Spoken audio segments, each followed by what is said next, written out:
Tu investis dans l'immobilier ou tu y penses sérieusement? Alors la loi Finance 2026 risque de tout changer pour toi. La loi est bourrée de mesures qui touchent directement ton argent, ton projet, ta fiscalité. Es-tu prêt ou prête à comprendre avant tout le monde? Je suis Elsa, conseillère immobilier, je te donne plein de tips. Okay, let's go.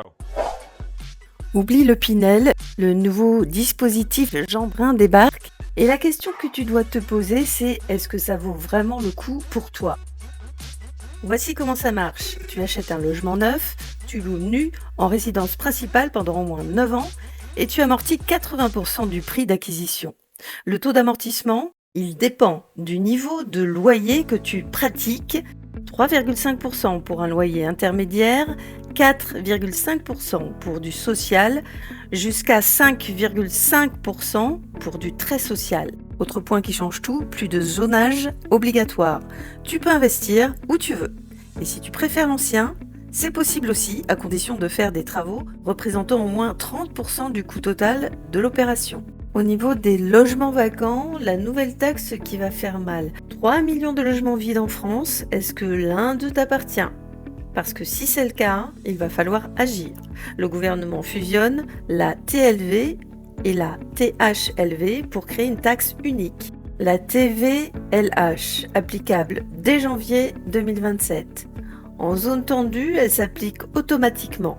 Ailleurs, les communes pourront choisir de doubler le taux actuel. Le message est clair. Si tu laisses ton bien dormir, tu vas payer. Est-ce que tu as vraiment intérêt à attendre?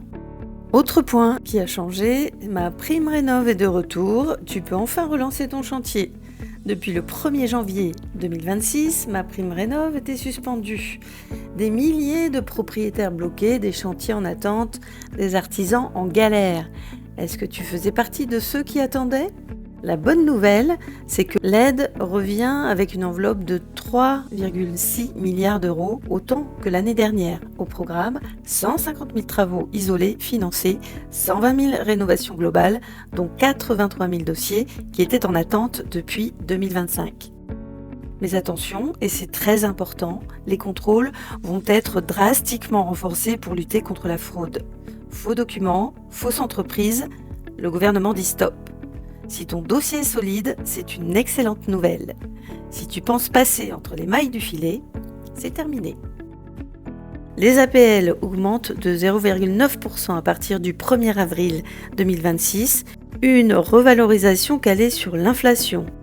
Rien de révolutionnaire, mais c'est toujours ça pour les locataires les plus modestes. En revanche, les étudiants étrangers, hors Union européenne, perdent leur accès aux APL, sauf s'ils sont boursiers. Si tu loues à ce type de profil, est-ce que tu as pensé à l'impact que ça peut avoir sur ta rentabilité?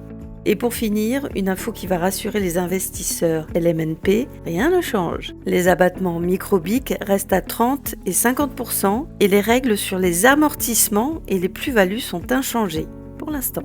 Voilà, tu sais maintenant exactement ce que la loi de finances 2026 prévoit pour l'immobilier.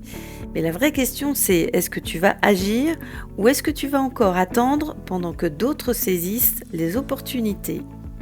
Si cette vidéo t'a apporté de la valeur, mets un like, abonne-toi et dis-moi en commentaire, le dispositif Jeanbrun, tu y crois ou pas?